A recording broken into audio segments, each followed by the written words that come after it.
ഞങ്ങളും ക്രൂശിക്കപ്പെട്ട ക്രിസ്തുവിനെ പ്രസംഗിക്കുന്നു. യേശു ക്രിസ്തുവിൻ്റെ അതിപരിശുദ്ധമായ നാമം മഹത്വപ്പെടുമാറാകട്ടെ. ദൈവവചനം ശ്രദ്ധിക്കുന്ന എല്ലാ പ്രിയപ്പെട്ടവർക്കും യേശു ക്രിസ്തുവിൻ്റെ നാമത്തിൽ എൻ്റെ എളിയ വന്ദനം. ഇന്നത്തെ ചിന്തയ്ക്ക് ആധാരമായി ദൈവവചനത്തിൽ നിന്ന് നമുക്കൊരു വേദഭാഗം വായിക്കാം. അപ്പോസ്തല പ്രവൃത്തികളുടെ പുസ്തകം 27-ാം അധ്യായം 20-ാമത്തെ വാക്യം. വളരെ നാളായിട്ട് സൂര്യനെയോ നക്ഷത്രങ്ങളെയോ കാണാതെയും വല്ലാത്ത കൊടുങ്കാറ്റ് അടിച്ചുകൊണ്ടുമിരിക്കിയാൽ ഞങ്ങൾ രക്ഷപ്പെടുമെന്നുള്ള ആശയൊക്കെയും മറ്റുപോയി. വളരെ നാളായിട്ട് സൂര്യനെയോ നക്ഷത്രങ്ങളെയോ കാണാതെയും വല്ലാത്ത കൊടുങ്കാറ്റ് അടിച്ചും കൊണ്ടിരിക്കിയാൽ ഞങ്ങൾ രക്ഷപ്പെടുമെന്നുള്ള ആശയൊക്കെയും അറ്റുപോയി എന്നാണ് നാം ദൈവത്തിൻ്റെ വചനത്തിൽ വായിക്കുന്നത്. ജീവിതത്തിലെ ചില പ്രതികൂല സാഹചര്യങ്ങളിൽ തകർന്ന് എല്ലാ പ്രതീക്ഷകളും അറ്റുപോയതായ വലിയൊരു കൂട്ടം ജനം. വാസ്തവത്തിൽ ഇന്നും മനുഷ്യൻ്റെ അവസ്ഥ അതുതന്നെയല്ലേ? പ്രതീക്ഷയില്ലാത്ത മനുഷ്യർ, പ്രത്യാശ നശിച്ചവർ, രക്ഷപ്പെടുമെന്നുള്ള പ്രതീക്ഷകളെല്ലാം അറ്റുപോയവർ. അതിന് തക്കതായ ചില കാരണങ്ങൾ ഉണ്ട് താനും. കാരണം വളരെ നാളായിട്ട് ഒരു പ്രകാശം ലഭിക്കുന്നില്ല, ഒരു സ്നേഹം കിട്ടുന്നില്ല, ദൈവത്തിൻ്റെ കൃപ അനുഭവിക്കാൻ പറ്റുന്നില്ല. വരണ്ടുണങ്ങിയ ജീവിത അനുഭവങ്ങളിൽ കൂടി ജീവിതം ഇങ്ങനെ തള്ളി നീക്കുകയാണ്. മാത്രമല്ല, അനേക കൊടുങ്കാറ്റുകൾ ജീവിതത്തിലേക്ക് അടിക്കുകയാണ്. അനേക കൊടുങ്കാറ്റുകൾ, ചുഴലിക്കാറ്റുകൾ. അത് രോഗത്തിൻ്റെ അവസ്ഥയിലായിരിക്കാം, കടബാധ്യതയുടെ രീതിയിലായിരിക്കാം, കുടുംബ പ്രശ്നങ്ങളുടെ രീതിയിലായിരിക്കാം, രോഗത്തിൻ്റെ അവസ്ഥയിലായിരിക്കാം, അപകടങ്ങളുടെയോ ആപത്തിൻ്റെയോ അനർത്ഥത്തിൻ്റെയോ അവസ്ഥയിലായിരിക്കാം. അനേക കൊടുങ്കാറ്റുകൾ ജീവിതത്തിലേക്ക് ഇങ്ങനെ ആഞ്ഞാഞ്ഞടിച്ചുകൊണ്ടിരിക്കുകയാണ്. പ്രതീക്ഷ നശിച്ചതായ ചില അനുഭവങ്ങൾ, പ്രിയപ്പെട്ടവരെ. എന്നാൽ പ്രതീക്ഷ നശിച്ചിരിക്കുന്ന മനുഷ്യന് പ്രതീക്ഷ നൽകുന്നവനായ ഒരു ക്രിസ്തു ജീവിക്കുന്നുണ്ട് എന്നുള്ളതാണ് സുവിശേഷത്തിൻ്റെ മർമ്മം എന്ന് പറയുന്നത്. പ്രതീക്ഷയില്ലാത്തവർക്ക് പ്രതീക്ഷ തരുന്നവനായ ഒരു ക്രിസ്തു ഉണ്ട്. പ്രത്യാശ നശിച്ചവർക്ക് പ്രത്യാശ തരുന്നവനായൊരു ദൈവമുണ്ട്. എൻ്റെ ഭാവി തീർന്നു എന്ന് ചിന്തിക്കുന്നവർക്ക് അനുഗ്രഹീതമായ ഒരു ശുഭകരമായ ഭാവി തരുന്ന ഒരു നല്ല ക്രിസ്തു ജീവിക്കുന്നുണ്ട്. പ്രിയപ്പെട്ടവരെ, നമ്മെ സഹായിക്കുന്ന ഒരു ക്രിസ്തു ജീവിക്കുന്നുണ്ട്. നാം ദൈവത്തിൻ്റെ വചനം നാം വായിക്കുമ്പോൾ അനേകർ പ്രതീക്ഷ നശിച്ചവരെ നാം ഈ ദൈവവചനത്തിൻ്റെ താളുകളിൽ നമുക്ക് കാണാം. എന്നാൽ അവരെല്ലാവരും യേശു ക്രിസ്തുവിൻ്റെ അടുക്കൽ വന്ന് പ്രതീക്ഷ ലഭിച്ചവരും ശോഭനമായ ഭാവി ലഭിച്ചവരെയും നമുക്ക് ദൈവത്തിൻ്റെ വചനത്തിൽ കാണാം.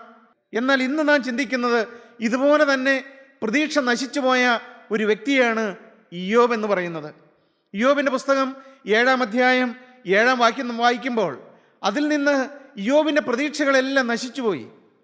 എന്താണ് നാം വായിക്കുന്നത്? 7-ാം അധ്യായം 7-ാമത്തെ വാക്യം. എൻ്റെ ജീവൻ ഒരു ശ്വാസം മാത്രമെന്ന് ഓർക്കണമേ. ഇയ്യോബ് പറയുകയാണ്, എൻ്റെ ജീവൻ ഒരു ശ്വാസം മാത്രമെന്ന് ഓർക്കണമേ. എൻ്റെ കണ്ണ് ഇനി നന്മയെ കാണുകയില്ല. ഇയ്യോബ് നിരാശയോടെ പറയുകയാണ്, ഇനി എൻ്റെ കണ്ണ് നന്മ കാണുകയില്ല. ഇനി എനിക്കൊരു നല്ല കാലമില്ല. എൻ്റെ ജീവിതം തീർന്നു. എൻ്റെ നല്ല കാലങ്ങളെല്ലാം അവസാനിച്ചു. എൻ്റെ ഭാവി തീർന്നു. എനിക്കൊരു ശുഭഭാവി ഇല്ല. എൻ്റെ ജീവിതം എല്ലാം തീർന്നു എന്നാണ് പറയുന്നത്. ഇനി എൻ്റെ കണ്ണ് നന്മ കാണുകയില്ല എന്നാണ് ഇയ്യോബ് പറയുന്നത്. എത്ര നിരാശ പറ്റിയ വാക്കുകളാണ് പ്രിയപ്പെട്ടവരെ അത്. എത്ര നിരാശ നിറഞ്ഞ വാക്കുകളാണത്. എൻ്റെ ഭാവി തീർന്നു എന്നാണ് പറയുന്നത്. ഇനി എനിക്കൊരു നല്ല കാലമില്ല. ഇനി എനിക്കൊരു അനുഗ്രഹിക്കപ്പെട്ട കാലങ്ങളില്ല. ഇനി എൻ്റെ കണ്ണ് നന്മ കാണുകയില്ല. ഇനി എൻ്റെ ജീവിതം തീർന്നു എന്നാണ് പറയുന്നത്. ഈ ദൈവത്തിന് വചനം കേട്ടുകൊണ്ടിരിക്കുന്ന നിങ്ങൾ ആരെങ്കിലും അങ്ങനെ ചിന്തിക്കുന്നുണ്ടോ? ഇനി എനിക്കൊരു നല്ല കാലമില്ല. ഇനി എനിക്കൊരു ജയജീവിതമില്ല. എൻ്റെ ആത്മീയ ഭാവി തീർന്നു. ഇനി ഒരിക്കലും എനിക്ക് എഴുന്നേൽക്കാൻ കഴിയുകയില്ല. ഇനി ഒരിക്കലും എനിക്ക് യേശുവിനെ ഒന്ന് സാക്ഷിക്കാൻ കഴിയുകയില്ല. എൻ്റെ നല്ല കാലങ്ങളെല്ലാം അവസാനിച്ചു. എൻ്റെ ഭാവി കൂമ്പടഞ്ഞു പോയി എന്ന് ചിന്തിക്കുന്നവരാരെങ്കിലും ഉണ്ടോ? അങ്ങനെ ചിന്തിച്ച ഒരാളായിരുന്നു ഇയ്യോബ്. ഇനി എൻ്റെ കണ്ണ് നന്മ കാണുകയില്ല. നിരാശ പറ്റിയ വാക്കുകളാണത്. എന്നാൽ ഇയ്യോബിനോട് ജീവനുള്ള ദൈവം എന്താണ് കൽപ്പിക്കുന്നത്? 8-ാം അധ്യായം 21-ാം വാക്യം നമുക്ക് വായിച്ചു കേൾക്കാം. അവൻ ഇനിയും നിന്റെ വായിൽ ചിരിയും. എന്നാൽ ജീവനുള്ള ദൈവത്തിന് ഇയ്യോബിനോട് പറയാനുള്ളത് അതാണ്. ഇനി എൻ്റെ കണ്ണ് നന്മ കാണുകയില്ല എന്ന് നിരാശയോടെ മുഖം പാടിയിരിക്കുന്ന ഇയ്യോബിനോട് ജീവനുള്ള ക്രിസ്തു പറയുകയാണ്, അവൻ ഇനിയും നിന്റെ വായിൽ ചിരിയും, നിന്റെ അധരങ്ങളിൽ ഉല്ലാസഘോഷവും നിറയ്ക്കും. നിന്റെ അധരങ്ങളിൽ ഉല്ലാസഘോഷം നിറച്ചു തരുന്ന ഒരു ജീവനുള്ള ക്രിസ്തുവുണ്ട്. ഇയ്യോബിനോട് ജീവനുള്ള ദൈവം പറയുകയാണ്. ഇയ്യോബ് പറയുന്നു, ഇനി എൻ്റെ കണ്ണ് നന്മ കാണുകയില്ല, ഇനി എനിക്കൊരു നല്ല കാലമില്ല, എൻ്റെ നല്ല കാലങ്ങളെല്ലാം തീർന്നു, എൻ്റെ ജീവിതം തീർന്നു. എന്നാൽ ഇയ്യോബിനോട് ജീവനുള്ള ക്രിസ്തു അവന് വചനത്തിൽ കൂടി പറയുകയാണ്, ഇയ്യോബേ, അവൻ ഇനിയും നിന്റെ വായിൽ ചിരിയും നിന്റെ അധരങ്ങളിൽ ഉല്ലാസഘോഷവും നിറച്ചു തരാമെന്നാണ് പറയുന്നത്. പ്രിയപ്പെട്ടവരെ, നിങ്ങൾക്കൊരു അനുഗ്രഹിക്കപ്പെട്ട കാലമുണ്ട്. നിങ്ങളുടെ ഭാവി തീർന്നിട്ടില്ല, നിങ്ങളുടെ ചിരി അസ്തമിച്ച് പോയിട്ടില്ല. ഒരുപക്ഷെ ഇന്ന് കരഞ്ഞുകൊണ്ടായിരിക്കാം ജീവിക്കുന്നത്, ഇന്ന് കണ്ണുനീരുമായിട്ടായിരിക്കാം ജീവിക്കുന്നത്. ഇന്നെന്നും കണ്ണുനീരായിരിക്കാം, ഇന്നെന്നും കഷ്ടതയായിരിക്കാം, ഇന്നെന്നും ദുരിതമായിരിക്കാം, ഇന്ന് ഒന്ന് മാറി രോഗങ്ങളായിരിക്കാം, എന്നും പ്രതിസന്ധികളായിരിക്കാം. പ്രിയപ്പെട്ട സഹോദര, എന്നാൽ ഇനിയും നിന്റെ വായിൽ ചിരി തരുന്ന ഒരു ജീവനുള്ള ക്രിസ്തുവാണ് ഇന്ന് നിന്നോട് സംസാരിക്കുന്നത്. നിന്റെ വായിൽ ചിരി തരുന്ന ഒരു ദൈവമുണ്ട്. നിന്റെ വായിൽ ഉല്ലാസഘോഷം നിറച്ചു തരുന്നവനായ ഒരു ക്രിസ്തു ജീവിക്കുന്നുണ്ട്. പ്രിയപ്പെട്ടവരെ, ആ യേശു നിങ്ങളുടെ അരികത്ത് വന്ന് നിൽക്കുന്നുണ്ട്. ആ യേശുവാണ് നിങ്ങളോട് സംസാരിക്കുന്നത്. നിങ്ങളുടെ ഹൃദയം അവന് വേണ്ടി ഒന്ന് തുറക്കാമോ? നിങ്ങൾ യേശുവിനെ നിങ്ങളുടെ ഹൃദയത്തിലൊന്ന് രക്ഷിതാവും നിങ്ങളുടെ കർത്താവുമായി നിങ്ങൾക്കൊന്ന് സ്വീകരിക്കാമോ? നിങ്ങളുടെ ജീവിതം യേശുവിന് വേണ്ടി ഒന്ന് സമർപ്പിക്കാമോ? നഷ്ടപ്പെട്ടു പോയ ചിരിയുടെ കാലങ്ങൾ മടക്കി തരുന്നവനായ ഒരു ക്രിസ്തു ഉണ്ട്. പ്രിയപ്പെട്ടവരെ, യേശു ക്രിസ്തു ജീവിക്കുന്നുണ്ട്. അവൻ നിനക്ക് ചിരി തരുന്നവനാണ്. അവൻ നിന്റെ നാവിൽ നഷ്ടപ്പെട്ടു പോയ സ്തുതി നിറച്ചു തരുന്നവനാണ്. അവൻ ഇനിയും നിന്റെ വായിൽ ചിരിയും നിന്റെ അധരങ്ങളിൽ ഉല്ലാസഘോഷവും നിറച്ചു തരുമെന്ന് ദൈവത്തിൻ്റെ വാഗ്ദത്തമുണ്ട്. പ്രിയപ്പെട്ടവരെ, അതുകൊണ്ട് നിങ്ങൾ ആരും നിരാശപ്പെടണ്ട. നിങ്ങൾ എത്രമാത്രം കഷ്ടതയിൽ കൂടി കടന്നു പോകുന്നവരാണെങ്കിലും, എത്രമാത്രം നിരാശാകരമായ സാഹചര്യങ്ങളിൽ കൂടി കടന്നു പോകുന്നവരാണെങ്കിലും, ഇതെല്ലാം മാറി ഒരു പുതു ശോഭന ഭാവി നിങ്ങൾക്ക് തരുവാൻ ക്രിസ്തു മതിയായവനാണെന്ന് നിങ്ങൾ കണ്ണുമടച്ച് വിശ്വസിക്കുക. പ്രിയപ്പെട്ടവരെ, യേശു ക്രിസ്തുവിൻ്റെ ഈ അവസ്ഥയ്ക്ക് ഒരു മാറ്റം തരുമെന്ന് നിങ്ങൾ വിശ്വസിക്കുക. ഇയ്യോബ് ആരാണ്? ഇയ്യോബിൻ്റെ പുസ്തകം 1-ാം അധ്യായം 1-ാം വാക്യം വായിക്കുമ്പോൾ ഇയ്യോബ് ആരാണ് എന്ന് അവിടെ നാം വായിക്കുന്നുണ്ട്. ഇയ്യോബിൻ്റെ കയ്യിൽ ഒരു നല്ല കാലം ഉണ്ടായിരുന്നു. ഇയ്യോബിന് ദൈവത്തോടു കൂടെ നടന്നൊരു കാലം ഉണ്ടായിരുന്നു. ദൈവത്തിൻ്റെ സാന്നിധ്യം അനുഭവിച്ച് ജീവിച്ചതായ ഒരു നല്ല കാലം, ഒരു അനുഗ്രഹത്തിൻ്റെ കാലം ഇയ്യോബിനുണ്ടായിരുന്നു. എന്നാൽ ഇന്ന് ഇയ്യോബ് പറയുകയാണ്, ഇനി എൻ്റെ കണ്ണ് നന്മ കാണുകയില്ല, എൻ്റെ നല്ല കാലങ്ങളെല്ലാം അവസാനിച്ചു. ഒരു നല്ല കാലം ഇയ്യോബിനുണ്ടായിരുന്നു. 1-ാം അധ്യായം 1-ാമത്തെ വാക്യം നമുക്ക് വായിച്ചു കേൾക്കാം. ഊസ് ദേശത്ത് ഇയ്യോബ് എന്ന് പേരുള്ള ഒരു പുരുഷനുണ്ടായിരുന്നു. അവൻ നിഷ്കളങ്കനും നേരുള്ളവനും ദൈവഭക്തനും ദോഷം വിട്ടകലുന്നവനുമായിരുന്നു. അവന് 7 പുത്രന്മാരും 3 പുത്രിമാരും ജനിച്ചു. അവൻ 7000 ആടും 3000 ഒട്ടകവും 500 കാളയും 500 പെൺകഴുതയുമായ മൃഗസമ്പത്തും ഏറ്റവും വളരെ ദാസജനവും ഉണ്ടായിരുന്നു. പ്രിയപ്പെട്ടവർ, ഇയ്യോബ് അനുഗ്രഹിക്കപ്പെട്ട ഒരു ജീവിതം നയിച്ച ഒരു ദൈവദാസനായിരുന്നു ഇയ്യോബ്. ദൈവത്തിന് സാക്ഷ്യം ലഭിച്ച ഒരു അനുഗ്രഹീത ദൈവദാസനായിരുന്നു ഇയ്യോബ്. ദൈവം അനുഗ്രഹിച്ച ഒരു അനുഗ്രഹിക്കപ്പെട്ടതായ ദൈവപുരുഷൻ. ദൈവത്തിൻ്റെ സാന്നിധ്യം അനുഭവിച്ചുകൊണ്ട്, ദൈവത്തിൻ്റെ കൃപ അനുഭവിച്ചുകൊണ്ട്, ആത്മീകവും ഭൗതികവുമായ എല്ലാ നന്മകളും ദൈവം കൊടുക്കുന്നതായ എല്ലാ നന്മകളും അനുഭവിച്ചുകൊണ്ട് ഇയ്യോബ് ഊസ് ദേശത്ത് ക്രിസ്തുവിൻ്റെ ഒരു സാക്ഷിയായി, ക്രിസ്തുവിൻ്റെ ഒരു പ്രതിപുരുഷനായി ഇയ്യോബ് ജീവിച്ചു വരികയായിരുന്നു. പ്രിയപ്പെട്ടവരെ, എന്നാൽ ഇതിൽ അസൂയ പൂണ്ടവനായ പിശാച് അവൻ ദൈവസന്നിധിയിൽ ദൈവത്തിൻ്റെ അടുക്കൽ കടന്നു ചെല്ലുകയാണ്.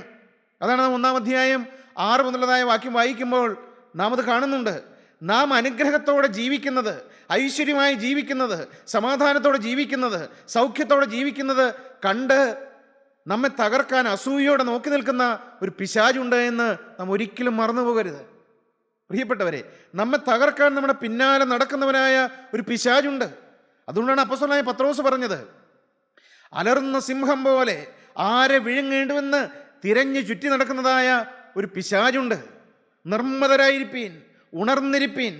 പിശാച് അലറുന്ന സിംഹം പോലെ ആരെ വിഴുങ്ങേണ്ടുവെന്ന് തിരിഞ്ഞു ചുറ്റി നടക്കുകയാണ് ഈ പിശാച്.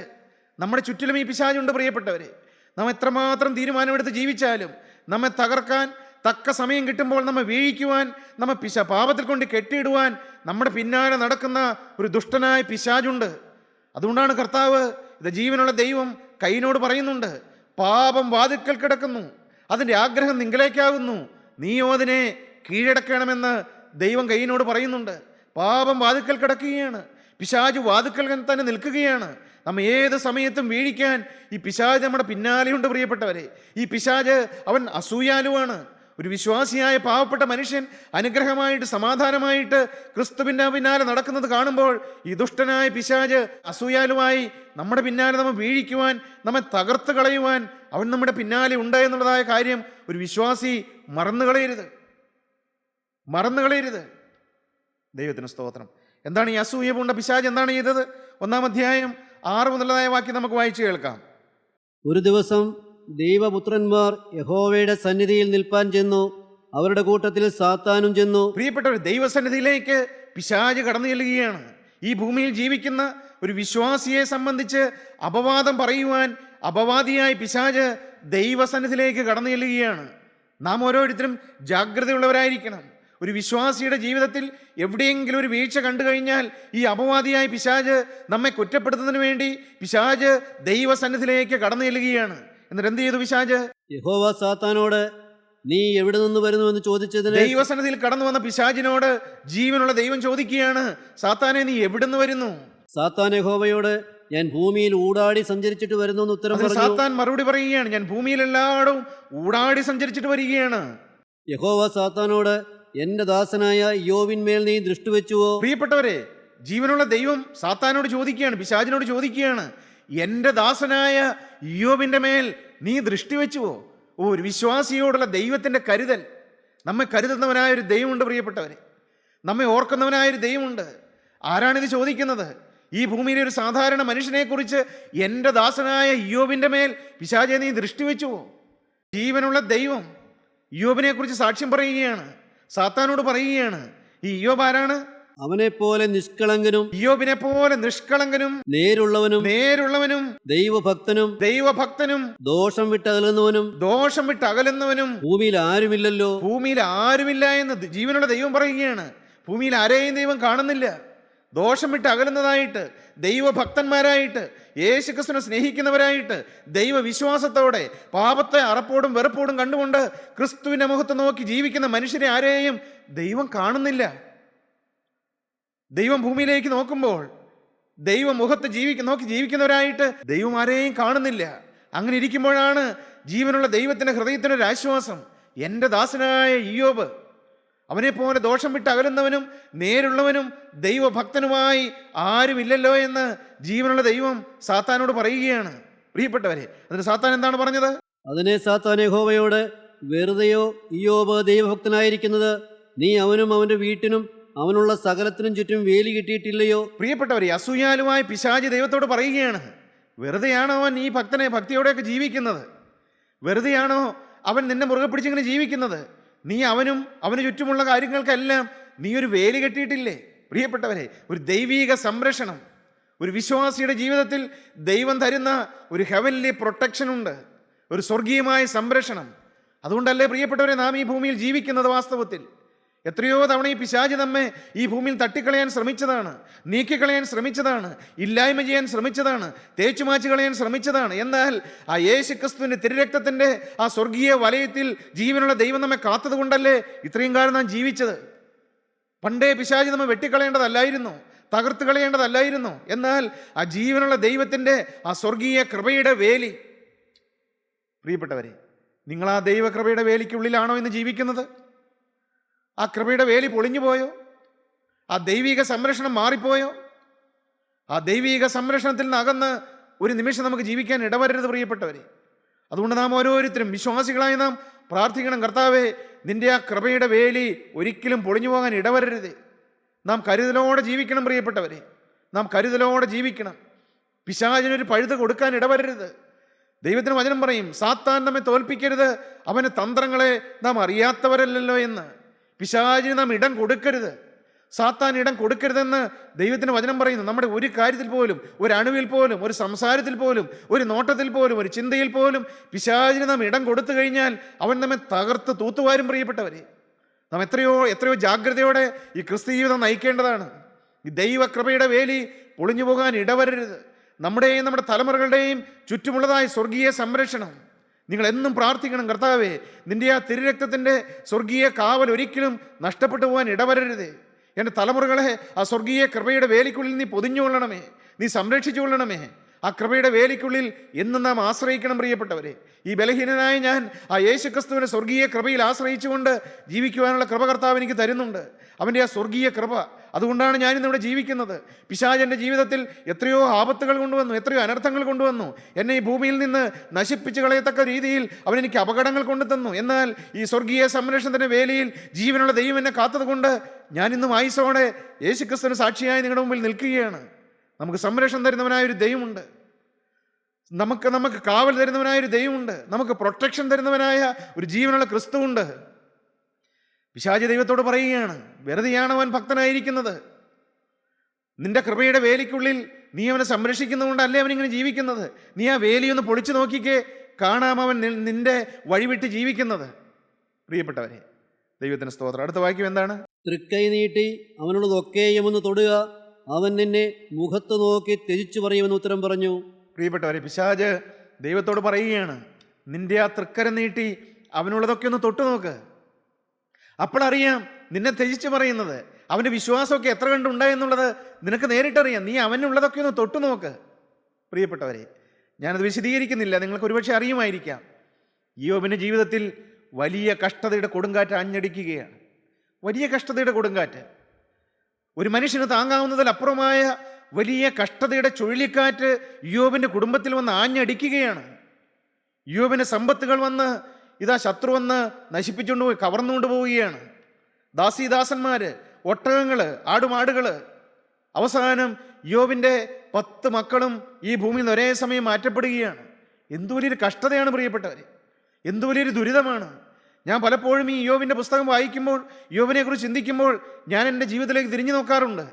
എൻ്റെ ജീവിതത്തിലാണ് ഇങ്ങനൊരു അനുഭവം വരുന്നതെങ്കിൽ ഞാനൊരു ആത്മീയനായിരിക്കുമോ? ഞാനൊരു വിശ്വാസി ആയിരിക്കുമോ? ഇന്നത്തെ എൻ്റെ ഹൃദയത്തിലെ സന്തോഷവും സമാധാനവും ഉണ്ടായിരിക്കുമോ? പ്രിയപ്പെട്ട യോബ് നമുക്ക് സമസ്വഭാവമുള്ളൊരു മനുഷ്യനാണ്. യോബിൻ്റെ ജീവിതത്തിൽ വന്ന കഷ്ടതകൾ, ദൈവത്തിന് സ്തോത്രം, അനേക കഷ്ടതകൾ യോബിൻ്റെ ജീവിതത്തിലേക്ക് വരികയാണ്. മക്കൾ 10 പേരും ഒരു സമയത്ത് തന്നെ, ഒരു ദിവസം തന്നെ മരിച്ച് ഈ ഭൂമിയിൽ നിന്ന് മാറ്റപ്പെടുന്നു. വലിയ സമ്പന്നനായിരുന്നു യോബ്. സമ്പത്തെല്ലാം ഇതാ ശത്രു സൈന്യം വന്ന് ഇതാ പിടിച്ചുകൊണ്ട് പോകുന്നു. ആടുമാടുകൾ, ദാസീദാസന്മാർ, ഒട്ടകങ്ങൾ, കഴുതകൾ, എല്ലാ സമ്പത്തും അപഹരിച്ചുകൊണ്ട് പോവുകയാണ്. പ്രിയപ്പെട്ടവരെ, പിന്നെ എന്താണ് സംഭവിക്കുന്നത്? യോബിൻ്റെ ജീവിതത്തിലേക്ക് വലിയ രോഗം കടന്നു വരികയാണ്. 2-ാം അധ്യായം 7 മുതലുള്ളതായ വാക്യം വായിക്കാം. സാത്താൻ യഹോവയുടെ സന്നിധി വിട്ട് പുറപ്പെട്ട് ഇയ്യോബിനെ ഉള്ളങ്കാൽ മുതൽ നെറുക വരെ വല്ലാത്ത പരിക്കളാൽ ബാധിച്ചു. പ്രിയപ്പെട്ടവരെ, ഇയ്യോബിൻ്റെ ജീവിതത്തിൽ കഷ്ടതയുടെ ചുഴലിക്കാറ്റ് ഇങ്ങനെ മാറി മാറി ആഞ്ഞടിക്കുകയാണ്. മക്കൾ 10 പേരും മരിച്ചു പോകുന്നു. സമ്പത്തെല്ലാം നഷ്ടപ്പെട്ടു പോകുന്നു. ശത്രുക്കൾ വന്ന് എല്ലാം അപഹരിച്ചു പോകുന്നു. മാത്രമല്ല, ജീവിതത്തിൽ ഉള്ളങ്കാൽ മുതൽ നെറുക വരെ വല്ലാത്ത പരിക്കൾ ബാധിക്കുന്നു. എത്രയോ വേദനാജനകമാണത്. എങ്ങനെ സഹിക്കും ഒരു മനുഷ്യൻ? എങ്ങനെ ഇതെല്ലാം നേരിടും? ഇതെവിടെ നീ കൃപ കിട്ടും? പ്രിയപ്പെട്ടവരെ, മാത്രമല്ല, ഒരു കഷ്ടതയുടെ സമയത്ത്, ഒരു വേദനയുടെ രംഗങ്ങളിൽ കൂടെ നിൽക്കേണ്ടതായ സ്വന്തം ഭാര്യ യോബിനെ തള്ളിപ്പറയുകയാണ്, യോബിനെ ത്യജിച്ചു കളയുകയാണ്, യോബിൻ്റെ ഹൃദയത്തെ വേദനിപ്പിക്കുന്ന രീതിയിൽ സംസാരിക്കുകയാണ്. തക്ക തുണയായി ജീവിക്കേണ്ട ഭാര്യ ഹൃദയത്തെ മുറിപ്പെടുത്തുന്നതായ വാക്കുകൾ പറയുകയാണ്. നീ ഇനിയും ഈ ഭക്തി മുറുകെ പിടിച്ചുകൊണ്ടിരിക്കുകയാണോ? ഇനി നീ ദൈവത്തിന് പിന്നാലെ നടക്കുകയാണോ? നീ നിന്റെ ഭക്തിയെല്ലാം ത്യജിച്ച് ഈ ദൈവത്തെ ത്യജിച്ചു കളയുക. നിനക്ക് കഷ്ടത വരുത്തിയൊരു ദൈവമില്ലേ? നിന്നെ ഈ ദുഃഖിപ്പിച്ചൊരു ദൈവമില്ലേ? ഇനി നീ ഇവൻ്റെ പിന്നാലെ നടക്കുകയാണോ? പ്രിയപ്പെട്ടവരെ, എല്ലാം വേദന നിറഞ്ഞതായൊരു സാഹചര്യം, കഷ്ടം നിറഞ്ഞതായൊരു സാഹചര്യം, ചുഴലിക്കാറ്റും കൊടുങ്കാറ്റും മാറി മാറി വീശുകയാണ്. ഈ സാഹചര്യത്തിലാണ് യോബ് പറഞ്ഞത്, എൻ്റെ ജീവിതം തീർന്നു, എൻ്റെ നല്ല കാലങ്ങൾ അവസാനിച്ചു, ഇനി എൻ്റെ കണ്ണ് നന്മ കാണുകയില്ല, എൻ്റെ നല്ല കാലങ്ങളെല്ലാം അവസാനിച്ചു. പ്രിയപ്പെട്ടവരെ, നിരാശയുടെ കൊടുമുടിയിൽ നിന്ന് സ്വന്തം ജീവിതത്തെ ശപിച്ചുകൊണ്ട് യോബ് വേദനയോടെ കഴിയുകയാണ്. പ്രിയപ്പെട്ടവരെ, യോബ് ചിന്തിക്കുകയാണ്, സമ്പത്ത് നഷ്ടപ്പെട്ടു, മക്കൾ നഷ്ടപ്പെട്ടു, രോഗം വന്നു. പക്ഷെ ഇവിടെയൊന്നും ദൈവത്തെ യോബ് തള്ളിപ്പറയുന്നില്ല, യോബ് ത്യജിച്ചു പറയുന്നില്ല. പ്രിയപ്പെട്ടവരെ, ഇതൊക്കെ യോബിന് മനസ്സിലാവുന്നുണ്ട്. ശരിയാണ്, രോഗം വന്നു, മക്കൾ നഷ്ടപ്പെട്ടു, ആപത്തുകൾ വന്നു, ശരിയാണ്. പക്ഷേ യോബിന് മനസ്സിലാവാത്തൊരു കാര്യമുണ്ട്. Y these sufferings? എന്തുകൊണ്ടാണ് എനിക്ക് ഈ കഷ്ടത വന്നത്? അത് യോബിന് മനസ്സിലാകുന്നില്ല. എനിക്കെന്തുകൊണ്ടാണ് ഈ കഷ്ടത വന്നത്? എനിക്കെന്തുകൊണ്ടാണ് ഈ ദുരിതം വന്നത്? ഞാൻ നല്ലവനായിട്ട് ജീവിക്കുന്നവനല്ലേ? ഞാൻ ദൈവത്തിൻ്റെ ഭക്തനല്ലേ? ഞാൻ പാപത്തോട് യാത്ര പറഞ്ഞവനല്ലേ? ഞാൻ ദൈവത്തെ സ്നേഹിക്കുന്നവനല്ലേ? ദൈവത്തിന് സാക്ഷ്യം ലഭിച്ചവനല്ലേ? പിന്നെ എന്തുകൊണ്ടാണ് എനിക്ക് ഈ കഷ്ടത വന്നത്? എന്തുകൊണ്ടാണ് എനിക്ക് ഈ ദുരിതം വന്നത്? എന്തുകൊണ്ടാണ് എനിക്ക് ഈ പ്രതിസന്ധികൾ വന്നത്? നിങ്ങളുടെയും ഹൃദയത്തിൽ, പലരുടെയും ഹൃദയത്തിൽ ഈ ചോദ്യമില്ലേ പ്രിയപ്പെട്ടവരെ? ദൈവമേ, എനിക്കെന്താണ് ഇങ്ങനെ സംഭവിച്ചത്? ഞാൻ എൻ്റെ ജീവിതം നിനക്ക് വേണ്ടി തന്നതല്ലേ? നിന്റെ വേലയ്ക്കായി ഞാൻ എൻ്റെ ജീവിതം സമർപ്പിച്ചതല്ലേ? എൻ്റെ ഭാവി ഞാൻ നിന്നെ ഏൽപ്പിച്ചതല്ലേ? എനിക്കറിയാവുന്നതുപോലെ നിന്റെ കരങ്ങളിലേക്ക് എൻ്റെ ജീവിതം ഞാൻ ഏൽപ്പിച്ച് തന്നതല്ലേ? പിന്നെ എന്തുകൊണ്ടാണ് എനിക്കിങ്ങനെ സംഭവിച്ചത്? എനിക്കെന്തുകൊണ്ടാണ് ഈ രോഗം മാറാത്തത്? എന്തുകൊണ്ടാണ് എൻ്റെ കുടുംബത്തിൽ ഈ പ്രശ്നം വന്നത്? പ്രിയപ്പെട്ടവരെ, അങ്ങനെ ഹൃദയത്തിലെ ചോദ്യവുമായി നിരാശയോടിരിക്കുന്നവരാരെങ്കിലും ഉണ്ടോ? ദൈവത്തിന് സ്തോത്രം. പ്രിയപ്പെട്ടവരെ, നാം ആത്മീയരാണെങ്കിലും നമ്മുടെ ജീവിതത്തിലും കഷ്ടത വരാം, രോഗങ്ങൾ വരാം, ആപത്തുകൾ വരാം. കഷ്ടതയില്ലാത്തൊരു ജീവിതമാണ് ക്രിസ്തീയ ജീവിതമെന്ന് ജീവനുള്ള ക്രിസ്തു നമ്മെ പഠിപ്പിച്ചിട്ടില്ല. കർത്താവ് പറഞ്ഞു, ലോകത്തിൽ നിങ്ങൾക്ക് കഷ്ടമുണ്ട്, എങ്കിലും ധൈര്യപ്പെടുവീൻ, ഞാൻ ലോകത്തെ ജയിച്ചിരിക്കുന്നു എന്നാണ് ദൈവത്തിൻ്റെ വചനം. പ്രിയപ്പെട്ടവരെ, പത്രോസ് ശ്ലീഹ എഴുതിയ 1-ാമത്തെ ലേഖനം 4-ാം അധ്യായം 1-ാമത്തെ വാക്യം നമുക്ക് വായിച്ചു കേൾക്കണം. അവിടെ അപ്പോസ്തലനായ പത്രോസ് എന്താണ് പറയുന്നത്? ക്രിസ്തു ജഡത്തിൽ കഷ്ടമനുഭവിച്ചതുകൊണ്ട് ക്രിസ്തു ജഡത്തിൽ കഷ്ടം അനുഭവിച്ചതുകൊണ്ട് നിങ്ങളും ആ ഭാവം തന്നെ ആയുധമായി ധരിപ്പീൻ. നിങ്ങളും ആ ഭാവം തന്നെ ആയുധമായി ധരിപ്പിൻ എന്നാണ് അപ്പോസ്തലൻ പറയുന്നത്. ഒരു വിശ്വാസിയുടെ ആയുധമാണ് കഷ്ടത. ഒരു വിശ്വാസിയെ ശുദ്ധീകരിച്ച് ദൈവരാജ്യത്തിൽ എത്തുന്നതിന് വേണ്ടി ദൈവം ഉപയോഗിക്കുന്ന ഒരു ശുദ്ധീകരണ പ്രക്രിയയാണ് കഷ്ടത എന്ന് പറയുന്നത്. ദൈവത്തിന് സ്തോത്രം. ഒന്നുകൂടെ വാക്യം നമുക്കൊന്ന് വായിച്ചു കേൾക്കാം. ക്രിസ്തു ജഡത്തിൽ കഷ്ടമനുഭവിച്ചതുകൊണ്ട് ക്രിസ്തു ജഡത്തിൽ കഷ്ടം അനുഭവിച്ചതുകൊണ്ട് നിങ്ങളും ആ ഭാവം തന്നെ ആയുധമായി ധരിപ്പീൻ. നിങ്ങളും ആ ഭാവം തന്നെ ആയുധമായി ധരിപ്പിനെന്ന് 2-ാം അധ്യായം 21 മുതലുള്ളതായ വാക്യം വായിക്കുമ്പോൾ കഷ്ടത വന്നപ്പോൾ ക്രിസ്തുവിന്റെ ഭാവം എന്തായിരുന്നുവെന്ന് അവിടെ അപ്പോസ്തലൻ പറയുന്നുണ്ട്. 2-ാം അധ്യായം 21-22 വാക്യം വായിക്കാം. അതിനായിട്ടല്ലോ നിങ്ങളെ വിളിച്ചിരിക്കുന്നത്, ക്രിസ്തുവും നിങ്ങൾക്ക് വേണ്ടി കഷ്ടമനുഭവിച്ചു. ക്രിസ്തുവും നിങ്ങൾക്ക് വേണ്ടി കഷ്ടം അനുഭവിച്ചു. നിങ്ങൾ അവന്റെ കാൽച്ചുവട് പിന്തുടരുവാൻ ഒരു മാതൃക വെച്ചേച്ചു പോയിരിക്കുന്നു. നിങ്ങൾ വിശ്വാസികൾ ഒരു മാതൃക പിന്തുടരുവാൻ, അവന്റെ കാൽച്ചുവട് പിന്തുടരുവാൻ അവനൊരു മാതൃക വെച്ചേച്ചു പോയിരിക്കുന്നു. പ്രിയപ്പെട്ടവരെ, വിശ്വാസികൾക്ക് പിന്തുടരുവാൻ യേശുക്രിസ്തു ഒരു കഷ്ടതയുടെ മാതൃക വെച്ചു പോയിരിക്കുകയാണ്. ദൈവത്തിന് സ്തോത്രം. എന്താണ് ആ മാതൃക? അവൻ പാപം ചെയ്തിട്ടില്ല. യേശുക്രിസ്തു പാപം ചെയ്തിട്ടില്ല. അവന്റെ വായിൽ വഞ്ചനയൊന്നും ഉണ്ടായിരുന്നില്ല. യേശുക്രിസ്തുവിന്റെ വായിൽ വഞ്ചന ഒന്നും ഉണ്ടായിരുന്നില്ല. തന്നെ ശകാരിച്ചിട്ട് പകരം ശകാരിക്കാതെയും, യേശുക്രിസ്തുവിനെ ശകാരിച്ചിട്ട് പകരം ശകാരിക്കാതെയും, കഷ്ടമനുഭവിച്ചിട്ട് ഭീഷണം പറയാതെയും, കഷ്ടമനുഭവിച്ചിട്ട് ഭീഷണം പറയാതെയും, ന്യായമായി വിധിക്കുന്നവെങ്കിൽ കാര്യം പരമേൽപ്പിക്കുകയത്രേ ചെയ്തത്. ന്യായമായി വിധിക്കുന്നവെങ്കിൽ കാര്യം പരമേൽപ്പിക്കുകയത്രേ ചെയ്തത്. പ്രിയപ്പെട്ടവരെ, ഇതാണ് യേശുക്രിസ്തുവിന്റെ ഭാവം. ഇത് പറയാൻ എളുപ്പമാണ്, പ്രസംഗിക്കാൻ എളുപ്പമാണെന്ന് എനിക്കറിയാം. കഷ്ടത വരുമ്പോൾ നാം വിശ്വാസികളായിരിക്കുമോ പ്രിയപ്പെട്ടവരെ? ഇയ്യോബിനെ തേച്ച് മിനുക്കി ശുദ്ധീകരിച്ച് ദൈവത്തിന് കൊള്ളാവുന്നൊരു മനുഷ്യനാക്കി തീർക്കുന്നതിന് വേണ്ടി ദൈവം അനുവദിച്ചതായിരുന്നു ആ കഷ്ടത. പ്രിയപ്പെട്ടവരെ, എന്തുകൊണ്ടാണ് ഇത്ര വലിയ കഷ്ടത വന്നത്? ഇയ്യോബിനെ പിശാച് വലിയൊരു ചെമ്പ് ചങ്ങലയിൽ കുടുക്കിയിട്ടിരിക്കുകയായിരുന്നു. എന്താണ് ഇയ്യോബിന്റെ മേൽ കെട്ടിയിട്ടിരുന്ന ചങ്ങല? ഏതായിരുന്നു അത്? സ്വയനീതിയുടെ ചങ്ങലയായിരുന്നു. ഞാൻ കൊള്ളാം, ഞാനൊരു ആത്മീയനാണ്, എനിക്ക് കുഴപ്പമൊന്നുമില്ല എന്നുള്ളതായ ഒരു സ്വയനീതി. സത്യമല്ലേ? ഇയ്യോബ് പറയുന്നുണ്ട്, ഞാൻ എൻ്റെ കണ്ണുമായി ഒരു നിയമം ചെയ്തു, പിന്നെ ഞാൻ ഒരു കന്യകയെ നോക്കുന്നത് എങ്ങനെ? ശരിയാണ് പ്രിയപ്പെട്ടവർ, ജീവിതത്തിൽ നിഷ്ഠകളുണ്ട്, തീരുമാനങ്ങളുണ്ട്, സമർപ്പണങ്ങളുണ്ട്, അതിൽ തന്നെ ഒരു സ്വയം തൃപ്തി. ഈ വചനം കേൾക്കുന്ന നിങ്ങളുടെ ജീവിതത്തിൽ അങ്ങനെ ഒരു സ്വയനീതിയുടെ ബന്ധനത്തിലാണോ നിങ്ങൾ കഴിയുന്നത്? ഞാൻ മറ്റുള്ളവരെക്കാൾ ഭേദമാണ്, ഞാൻ സാക്ഷ്യം പറയുന്നവനാണ്, ഞാൻ പ്രസംഗിക്കുന്നവനാണ്, ഞാൻ ദൈവത്തിന് വേല ചെയ്യുന്നവനാണ്, എനിക്ക് കുഴപ്പമൊന്നുമില്ല എന്നുള്ള ഒരു ചിന്തയുടെ തടവറയിൽ നിങ്ങൾ കിടക്കുകയാണോ? ആ ചങ്ങലയിൽ പിശാചുകൾ പൂട്ടിയിട്ടിരിക്കുകയാണോ? ഇയ്യോബിനെ ആ സ്വയം നീതിയുടെ ചങ്ങലയിൽ നിന്ന് പുറത്തു കൊണ്ടുവരുവാൻ ദൈവം ഉപയോഗിച്ച ഒരു ആയുധമായിരുന്നു ഈ കഷ്ടതായി ചുഴലിക്കാറ്റ് എന്ന് പറയുന്നത്. പ്രിയപ്പെട്ടവരെ, അവസാനം ഇയ്യോബ് ദൈവസന്നിധിയിൽ വിനയപ്പെടുകയാണ്. 42-ാം അധ്യായം 1-ാം വാക്യത്തിലേക്ക് നാം വരുമ്പോൾ ഇയ്യോബ് ദൈവസന്നിധിയിൽ വിനയപ്പെടുകയാണ്. ഇയ്യോബ് ദൈവസന്നിധിയിൽ താഴുകയാണ്. ഇയ്യോബ് ദൈവസന്നിധിയിൽ അവൻ്റെ ഒന്നുമില്ലായ്മ സമ്മതിക്കുകയാണ്. ദൈവത്തിൻ്റെ സർവ്വശക്തിയെ അംഗീകരിച്ചുകൊണ്ട്, അവൻ്റെ ഒന്നുമില്ലായ്മ അംഗീകരിച്ചുകൊണ്ട് അവൻ ദൈവസന്നിധിയിൽ വീഴുകയാണ്. 42-ാം അധ്യായം 1-ാമത്തെ വാക്യം നമുക്ക് വായിച്ചു കേൾക്കാം. അതിന് ഇയ്യോബ് യഹോവയോട് ഉത്തരം പറഞ്ഞത്, നിനക്ക് സകലവും കഴിയുമെന്നും നിന്റെ ഉദ്ദേശമൊന്നും അസാധ്യമല്ലെന്ന് ഞാൻ അറിയുന്നു.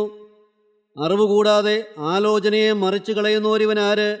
അങ്ങനെ എനിക്ക് അറിഞ്ഞുകൂടാതെ വണ്ണം അത്ഭുതമേറിയത് ഞാൻ തിരിച്ചറിയാതെ പറഞ്ഞുപോയി. കേൾക്കണമേ, ഞാൻ സംസാരിക്കും, ഞാൻ നിന്നോട് ചോദിക്കും, എന്നെ ഗ്രഹിപ്പിക്കണമേ. ഞാൻ നിന്നെക്കുറിച്ചൊരു കേൾവി മാത്രമേ കേട്ടിരുന്നുള്ളൂ. പ്രിയപ്പെട്ടവർ, ഈ ഭക്തനായ ഇയ്യോബ് അവസാനം ദൈവസന്നിധിയിൽ സമ്മതിക്കുകയാണ്, കർത്താവേ, നിന്നെക്കുറിച്ച് ഞാനൊരു കേൾവി മാത്രമേ കേട്ടിരുന്നുള്ളൂ, എന്നാൽ ഇപ്പോഴോ എൻ്റെ കണ്ണാൽ നിന്നെ കാണുന്നു. ഇപ്പോൾ ഞാൻ എൻ്റെ കണ്ണാൽ നിന്നെ കാണുകയാണ്, എൻ്റെ സ്വന്തം കണ്ണുകൊണ്ട് ഞാൻ നിന്നെ കാണുകയാണ്.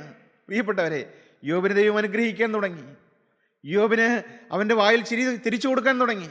വീണ്ടും 42-ാം അധ്യായത്തിൻ്റെ 12 മുതൽ 12-ാം വാക്യം നമുക്കൊന്ന് വായിച്ചു കേൾക്കാം. ഇങ്ങനെ യഹോവ ഇയ്യോബിന്റെ പിൻകാലത്തെ അവന്റെ മുൻകാലത്തേക്കാൾ അധികം അനുഗ്രഹിച്ചു. പ്രിയപ്പെട്ടവരെ, ഇങ്ങനെ ഇയ്യോബിന്റെ മുൻകാലത്തേക്കാൾ പിൻകാലത്തെ ദൈവം അധികം അനുഗ്രഹിച്ചു എന്നാണ് നാം വായിക്കുന്നത്. ഇനി എൻ്റെ കണ്ണ് നന്മ കാണുകയില്ല എന്ന് പറഞ്ഞ് ഇയ്യോബിന് അനുഗ്രഹം കൊണ്ട് ദൈവം നിറയ്ക്കുകയാണ്, നഷ്ടപ്പെട്ടതെല്ലാം തിരിച്ചു കൊടുക്കുകയാണ്. പ്രിയപ്പെട്ടവരെ, ഈ അനുഗ്രഹങ്ങളെല്ലാം അനുഭവിച്ചുകൊണ്ട് വീണ്ടും ഇയ്യോബ് ജീവിക്കുകയാണ്. പ്രിയപ്പെട്ട സഹോദര, ഇനി എൻ്റെ ആയുസ് തീർന്നു എന്ന് വിചാരിച്ച് നിരാശപ്പെട്ടിരിക്കുന്നവരാരെങ്കിലും ഉണ്ടോ? നിന്റെ വായിൽ ചിരി തരുന്നവനായൊരു ദൈവമുണ്ട്. ആ യേശുക്രിസ്തുവിൻ്റെ അരികത്ത് വന്നിട്ടുണ്ട്. നിനക്ക് ചിരി തരുവാനാണ് യേശുക്രിസ്തു ക്രൂശിൽ കിടന്നുകൊണ്ട് കരഞ്ഞത്. പ്രിയപ്പെട്ട ദൈവം, ഇതിലെ നിന്റെ മുഖത്ത് ചിരി തരുവാനാണ് യേശുവിൻ്റെ മുഖത്ത് അവൻ അടിയേറ്റത്. നിന്റെ ഹൃദയത്തിൽ സന്തോഷം തരുവാനാണ് യേശുവിൻ്റെ ചങ്ക് കുന്തം കൊണ്ട് പിളർന്നത്. നീ ആ ക്രൂശിലേക്ക് ഒരു നിമിഷം ഒന്ന് നോക്കുമോ? നീ ഒരു നിമിഷം ഒന്ന് കണ്ണടച്ചിട്ട് യേശുക്രിസ്തുവിന്റെ ക്രൂശിലേക്ക് ഒന്ന് നോക്കുമോ? നിനക്ക് വേണ്ടി കാൽവറിയിൽ പിടഞ്ഞുകൊണ്ട് കരഞ്ഞുകൊണ്ട് കിടക്കുന്ന യേശുവിൻ്റെ മുഖത്തേക്ക് നോക്കിയാൽ മകനെ, നിനക്ക് ചിരി കിട്ടും. നിനക്ക് ഇനിയും നല്ല കാലങ്ങളുണ്ട്. നിന്നെ അനുഗ്രഹിക്കാൻ യേശു കടന്നു വന്നിരിക്കുകയാണ്. നിന്റെ അരികത്ത് വന്ന് യേശു നിന്നെ വിളിക്കുകയാണ്. നിന്റെ ഹൃദയം ഒന്ന് തുറക്കുമോ? നീ യേശുവിനെ ഒന്ന് വിളിക്കുമോ? നിന്റെ ഹൃദയത്തിലേക്ക് യേശുവിനെ ഒന്ന് ക്ഷണിക്കുമോ? നിന്റെ ജീവിതം യേശുവിനോട് സമർപ്പിക്കുമോ? പിശാചിനോട് നീ ഒന്ന് യാത്ര പറയുമോ? യേശുവേ, ഇന്നു മുതൽ ഞാൻ നിന്റെ അടിമ എന്ന് നിന്റെ ഹൃദയത്തിൽ നീ ഒരു തീരുമാനമെടുക്കുമോ? അവൻ ഇനിയും നിന്റെ വായിൽ ചിരിയും നിന്റെ അധരങ്ങളിൽ ഉല്ലാസ കോശവും നിറച്ചു തരുന്ന ക്രിസ്തു നിന്റെ അരികത്ത് വന്ന് നിൽക്കുകയാണ്. യേശുവിനെ വിളിക്കുവാൻ പ്രിയപ്പെട്ടവരെ, യേശുവിനെ ഹൃദയത്തിലേക്ക് ക്ഷണിക്കുവീൻ. യേശുവിന് വേണ്ടി ജീവിതം സമർപ്പിക്കുവീൻ. ദൈവം നിങ്ങളെ അനുഗ്രഹിക്കട്ടെ. കരുണയുള്ള ഞങ്ങളുടെ സ്വർഗീയ പിതാവേ, ഈ നല്ല ദിവസത്തിനായി ഞങ്ങൾ നിന്നെ സ്തുതിക്കുന്നു. ഞങ്ങൾ കേൾപ്പിച്ച വചനങ്ങൾക്കായി ഞങ്ങൾ നിന്നെ സ്തുതിക്കുന്നു. ഞങ്ങൾക്ക് നല്ല കാലങ്ങൾ തരുവാൻ അവിടെ ഞങ്ങളുടെ മധ്യത്തിലുള്ളതിനായി ഞങ്ങൾ നിന്നെ സ്തുതിക്കുന്നു. ഈ വചനം കേട്ട മക്കളെല്ലാം ഇവിടെ നിന്ന് അനുഗ്രഹിക്കണമേ. അവിടുത്തെ രണ്ടാമത്തെ വരവ് വേണ്ടി ഞങ്ങൾ ഒരുക്കണമേ. യേശുക്രിസ്തുവിന്റെ അതിപരിശുദ്ധമായ നാമത്തിൽ തന്നെ, ആമേൻ. ജീവിത പ്രതിസന്ധികളുടെ നീർച്ചുഴിയിൽപ്പെട്ട് നട്ടം തിരിയുന്നവനാണോ നീ? പാപഭാരത്താൽ നിന്റെ മനസ്സ് തളർന്നിരിക്കുകയാണോ? വരൂ, യേശുക്രിസ്തുവിൻ്റെ തിരുവചനത്തിലേക്ക്. ക്രൂശിക്കപ്പെട്ട ക്രിസ്തുവിനെ മാത്രം പ്രസംഗിക്കുന്ന ക്രിസ്ത്യൻ റിവൈവൽ ഫെലോഷിപ്പിൻ്റെ രാജ്യാന്തര സുവിശേഷ മഹായോഗം ഡിസംബർ 27 മുതൽ 31 വരെ കോലഞ്ചേരി ഞാറ്റുംകാലായിൽ ഹിൽ ടോപ്പിൽ വച്ച് നടത്തപ്പെടുമ്പോൾ പ്രത്യാശ നൽകുന്ന ക്രിസ്തുവിൻ്റെ അദൃശ്യകരങ്ങൾ നിന്നെ സ്പർശിക്കട്ടെ. വീണുപോയാൽ നിങ്ങൾ എഴുന്നേൽപ്പിക്കുന്ന കരം. വീണുപോയോ? പേടിക്കണ്ട, അടുത്ത് താങ്ങാൻ യേശുവുണ്ട്. ക്രിസ്ത്യൻ റിവൈവൽ ഫെലോഷിപ്പിലെ കർത്തൃ ശുശ്രൂഷകർ വിവിധ ശുശ്രൂഷകൾക്ക് നേതൃത്വം നൽകുന്നു.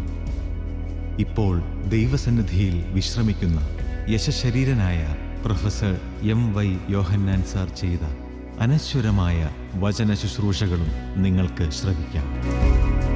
സഭയുടെയും സമുദായത്തിൻ്റെയും അതിർവരമ്പുകൾക്കതീതമായി നിങ്ങളെ സ്നേഹിക്കുന്ന യേശുവിൻ്റെ വചനത്തിലേക്ക്, ഈ വചനവേദിയിലേക്ക് നിങ്ങളെ സ്നേഹത്തോടെ സ്വാഗതം ചെയ്യുന്നു.